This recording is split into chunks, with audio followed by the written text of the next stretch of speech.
ପିଲାମାନେ ତୁମମାନଙ୍କୁ PM tutorial YouTube ଚ୍ୟାନେଲକୁ ସ୍ୱାଗତ। ପିଲାମାନେ ଦଶମ ଶ୍ରେଣୀ ପିଲାମାନଙ୍କର ଯେଉଁଟାକି ପରୀକ୍ଷା ବାର୍ଷିକ ପରୀକ୍ଷା ଆରମ୍ଭ ହୋଇଯାଉଛି 20/2/2024ରୁ ପ୍ରଥମ ଦିନ ରହିଛି ସାହିତ୍ୟ। ସେଥିପାଇଁ ପ୍ରସ୍ତୁତି ଆରମ୍ଭ ହୋଇସାରିଛି। ତୁମମାନଙ୍କର subjective question, MCQ pattern question, selective essay application, ତା ସହିତ ସିଲେକ୍ଟିଭ୍ ରଚନା ସବୁ ଦିଆହେଇଛି। ତ ଭିଡ଼ିଓ ଦେଖିନଥିବ ଏଇ ଭିଡ଼ିଓର ଏଣ୍ଡ ସ୍କ୍ରିନ୍ରେ ପାଇଯିବ, ନଚେତ ଡେସ୍କ୍ରିପ୍ସନ୍ ବକ୍ସ ଯିବ, ପ୍ଲେଲିଷ୍ଟ ଅଛି, ପ୍ଲେଲିଷ୍ଟକୁ କ୍ଲିକ୍ କରି ସବୁ ଭିଡ଼ିଓ ଦେଖିକି ଯାଅ। ନିହାତି ଭାବରେ ତୁମେ ପରୀକ୍ଷାରେ 90%ରୁ ଅଧିକା ମାର୍କ ରଖିବ ଯଦି ମୁଁ କହିଥିବା ଅନୁଯାୟୀ ତୁମେ ପରୀକ୍ଷା ପ୍ରସ୍ତୁତି କରିକି ଏକ୍ଜାମ୍କୁ ଯିବ। ବର୍ତ୍ତମାନ ଆମେ ଯିବା ଯେଉଁଟାକି ଲଙ୍ଗ୍ କୋଶ୍ଚିନ୍, ଯେଉଁଟାକି ବହୁତ ପିଲାମାନେ ଅସୁବିଧାର ସମ୍ମୁଖୀନ ହୁଅନ୍ତି କେମିତି କ'ଣ ଲେଖିବେ। ଆଉ କେଉଁଟା ସବୁ ସିଲେକ୍ଟିଭ୍ ଲଙ୍ଗ୍ କୋଶ୍ଚିନ୍ ତୁମମାନଙ୍କୁ ଭିଡ଼ିଓ ମାଧ୍ୟମରେ ଦେଇଦେବି ଯେଉଁଟାକି ତୁମ ପରୀକ୍ଷାରେ ଆସିବ। ବୁଝିପାରୁଛ? ଠିକ୍ ଅଛି ପିଲାମାନେ, ଆସ ସମୟ ନଷ୍ଟ କରିବାନି, ଯିବା ସିଲେକ୍ଟିଭ୍ ଲଙ୍ଗ୍ କୋଶ୍ଚିନ୍କୁ। ପିଲାମାନେ ଦେଖ, ପ୍ରଥମେ ଯେତେବେଳେ ତୁମେ ପରୀକ୍ଷା ସାହିତ୍ୟ ଦେବାକୁ ଯିବ ସବଜେକ୍ଟିଭ୍, ମାର୍କ ଥିବ 50 ମାର୍କ, ସମୟ ଥିବ 1 ଘଣ୍ଟା 30 ମିନିଟ୍। ପୁରା ଦେଖ ଆଗରୁ କହିଦେଉଛି, କାଲି ବି ତୁମେ ଅସୁବିଧାର ସମ୍ମୁଖୀନ ହେବ ଏକ୍ଜାମ୍ ହଲ୍ରେ ଯେ ସମୟ ଅଣ୍ଟିବ ନାହିଁ। ଭାବିଚିନ୍ତି ସିଏ କରି ଲେଖିଲା ବେଳକୁ ସମୟ ବହୁତ ପିଲାଙ୍କର ଅଣ୍ଟେ ନାହିଁ। ତେଣୁକରି ସମୟକୁ ସଦୁପଯୋଗ କରିବାକୁ ଚେଷ୍ଟା କରିବ, ପଢ଼ିକି ଲେଖି ଚାଲିଯିବ। ବୁଝି ହେଉଛି? ଦେଖ ପିଲେ ଦେଇଛି ପ୍ରାୟ 120ଟି ଶବ୍ଦରେ ଉତ୍ତର ଲେଖିବ। 120ଟି ଶବ୍ଦରେ ଉତ୍ତର ଲେଖିବ। ଲଙ୍ଗ୍ କୋଶ୍ଚିନ୍ ହେଉଛି ପଠିତ ପ୍ରବନ୍ଧରୁ ପଲ୍ଲୀର ଶିକ୍ଷିତ ସମ୍ପ୍ରଦାୟକୁ ଶ୍ରୀକୃଷ୍ଣ ସହିତ ତୁଳନା କରାଯିବା କେତେ ଦୂର ଯୁକ୍ତିଯୁକ୍ତ ସଂଘାତ ବୁଝାଇ ଲେଖ। ନଚେତ୍ ନାହିଁ ବିବେକାନନ୍ଦଙ୍କ ଭାରତ ଭ୍ରମଣର ଉଦ୍ଦେଶ୍ୟ ଓ ପରିଣତି ବିଷୟରେ ଆଲୋଚନା କର। ବୁଝିହେଲା? ଏ ଦୁଇଟାକ ସିଲେକ୍ଟିଭ୍ ରହିଛି, ଘୋଷିବ। ତା ସହିତ ଆଉ ଯାହା ଦେଉଛି ଦେଖ ପିଲାମାନେ, ଗୋଟେ ତ ଦେଖିଲ ଜନ୍ମଭୂମିର ସେଇଟା, ତାପରେ ଜନ୍ମଭୂମିର ଆଉ ଗୋଟେ ଅଛି ପଲ୍ଲୀ କୋଳକୁ ଫେରିଯିବାକୁ ତାଙ୍କର ନୈତିକ ସାହସ ନାହିଁ ବୋଲି ଲେଖକ କାହିଁକି କହିଛନ୍ତି। ବୁଝିପାରୁଛ ପିଲାମାନେ? ଜନ୍ମଭୂମିକୁ କଭର କରିବ, ଆଉ ଯେଉଁଟା ନରେନ୍ଦ୍ର ବିବେକାନନ୍ଦ ବିଷୟ ରହିଛି ତାକୁ ମଧ୍ୟ କଭର କରିକି ଏକ୍ଜାମ୍କୁ ତୁମେ ଯିବ।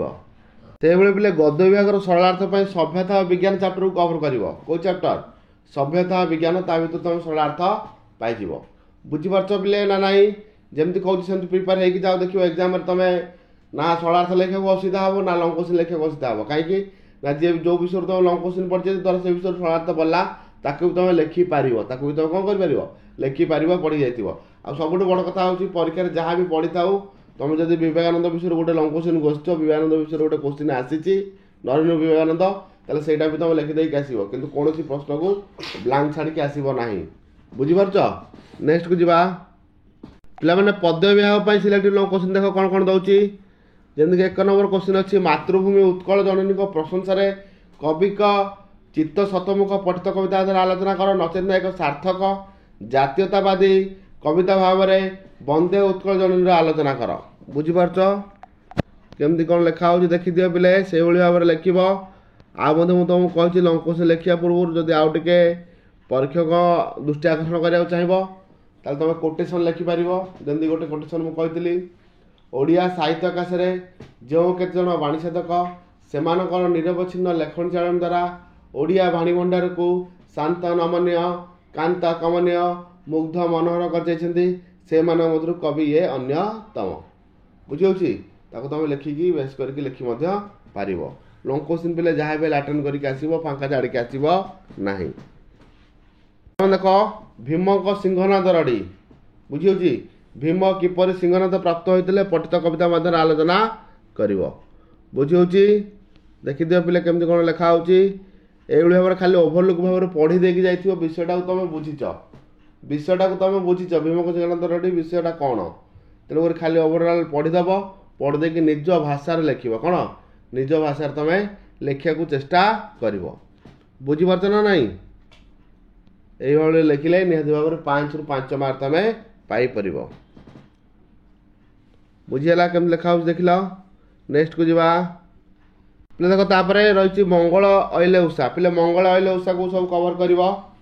ଖାଲି ଓଭରଲୁକ୍ ଭାବରେ ପଢ଼ି ଦେଇଯିବ। କାହିଁକି ନା ଯଦି ସବୁ ବିଷୟର ତୁମେ ଲଙ୍ଗ୍ କୋଶ୍ଚିନ୍ ପଢ଼ି ଯାଇଥିବ ତାହେଲେ ତୁମକୁ ଆଉ ସରଳାର୍ଥ ପଢ଼ିବାକୁ ପଡ଼ିବନି। ସେ ଯାହା ବି ଯେଉଁ ଟାଇପ୍ର ସରଳାର୍ଥ ଆସିବ ତୁମେ ତାକୁ କ'ଣ କରିପାରିବ? ନିଜ ଭାଷାରେ ମନେ ନେଇକି ଲେଖିପାରିବ। ସେଇଥିପାଇଁ କି ଏତେ ସାରା ତୁମକୁ କ'ଣ କରିଦେଉଛି? ସିଲେକ୍ଟିଭ୍ ଲଙ୍ଗ୍ କୋଶ୍ଚିନ୍ ଦେଇଦେଉଛି। ବୁଝିପାରିଲ? ଆଉ ସରଳାର୍ଥ କହିଥିଲେ ଯେଉଁ ସେଣ୍ଟେନ୍ସଟା ପଢ଼ିଛି ତା ପୂର୍ବରୁ କିଛି ଲେଖିବ, ତାପରେ କିଛି ଲେଖିବ। ସେ ସେଣ୍ଟେନ୍ସ ଅର୍ଥ ଯାହା ବୁଝୁଛ ତାକୁ ତୁମେ ନିଜ ଭାଷାରେ ଉପସ୍ଥାପନା କରିବ। ଆଉ କିଛି ଅସୁବିଧା ନାହିଁ। ଦେଖିପାରୁଛ ତିନିଟା ଲଙ୍ଗ କୋଶ୍ଚିନ୍ କିଏ କଭର କରୁଛି ଗୋଟେ ଲଙ୍ଗ କୋଶ୍ଚିନ୍। ବୁଝିପାରିଲ? ସେମିତି ମଙ୍ଗଳମାଇଲ ଓଷାକୁ ତମେ ବୁଝିଛ। ଲଙ୍ଗ କୋଶ୍ଚିନ୍ କ'ଣ ହେଇଛି? ରାମଚନ୍ଦ୍ର ଦ୍ୱାରା ନିର୍ବାଚିତ ସତୀ ସୀତା ବାଲ୍ମୀକି ଆଶ୍ରମରେ ଆରମ୍ଭ କରିଛନ୍ତି ତପସ୍ୱୀର ଜୀବନ। ବୁଝୁଛି?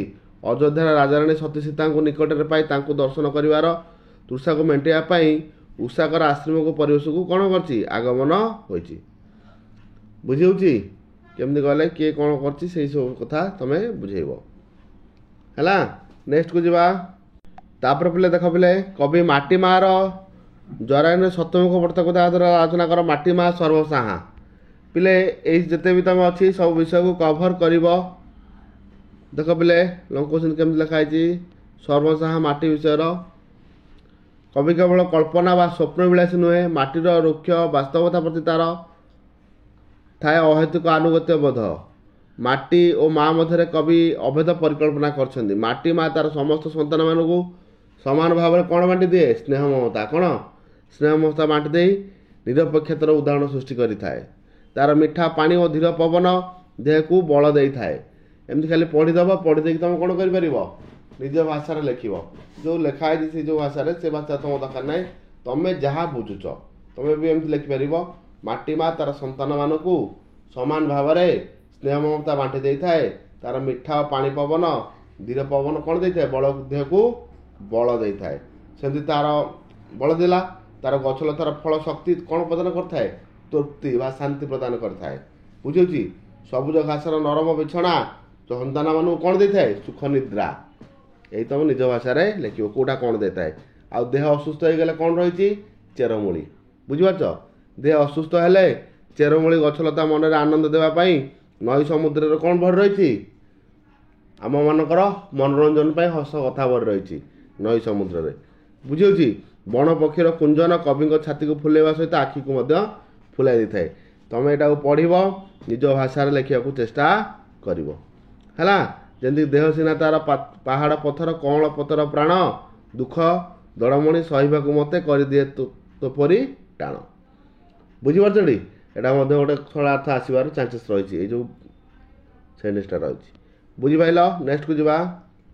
ପିଲାମାନେ ଦେଖିଲ ଏଇ ପଦ୍ୟର ଯୋଉରା ସବୁ ଦେଖେଇଲି ତାକୁ ତମେ କଭର କରିକି ଯାଅ ଭାରି। ପିଲାମାନେ ଦେଖିବ ଲଙ୍ଗ କୋଶ୍ଚିନ୍ ଲେଖିବା ସହିତ ସରଳାର୍ଥ ମଧ୍ୟ ତମେ ପରୀକ୍ଷା ଲେଖିପାରିବ। କେବଳ ନିଜ ଜିନିଷଟାକୁ ପଢ଼, ବୁଝ ଆଉ ନିଜ ଭାଷାରେ। ଆଉ ଘରେ ଟିକେ ଟିକେ କ'ଣ କର? ପେନ୍ ଚଲାଅ। ବହୁତ ଦିନ ହେଲା ତମେ ସ୍କୁଲ ଯାଉନ, ବେଶୀ ଲେଖାପଢ଼ା କରୁନଥିବ, ଖାଲି MCQ ଘୋଷୁଥିବ, ଏ ଘୋଷୁଥିବ। ତେଣୁକରି ହାତ ମଧ୍ୟ ତୁମମାନଙ୍କର ସ୍ପିଡ଼ ହେବ ନାହିଁ। ତେଣୁକରି କ'ଣ କର? ଘରେ ଟିକେ ଲେଖ। ଏ ଲଙ୍ଗ କୋଶ୍ଚିନ୍ ଗୋଟେ ପଢ଼ିଲ ତ ତାକୁ ସ୍ପିଡ଼ ଅପ୍ କରି ଲେଖିବାକୁ ଚେଷ୍ଟା କର। ବୁଝିପାରୁଛ ପିଲାମାନେ? କ'ଣ ତୁମମାନଙ୍କୁ କହୁଛି ମୋ କଥା ମାନ। ଯେମିତି ଯେମିତି କହିଲି ସେଇ ହିସାବରେ ପଢ଼ିକି ଯାଅ।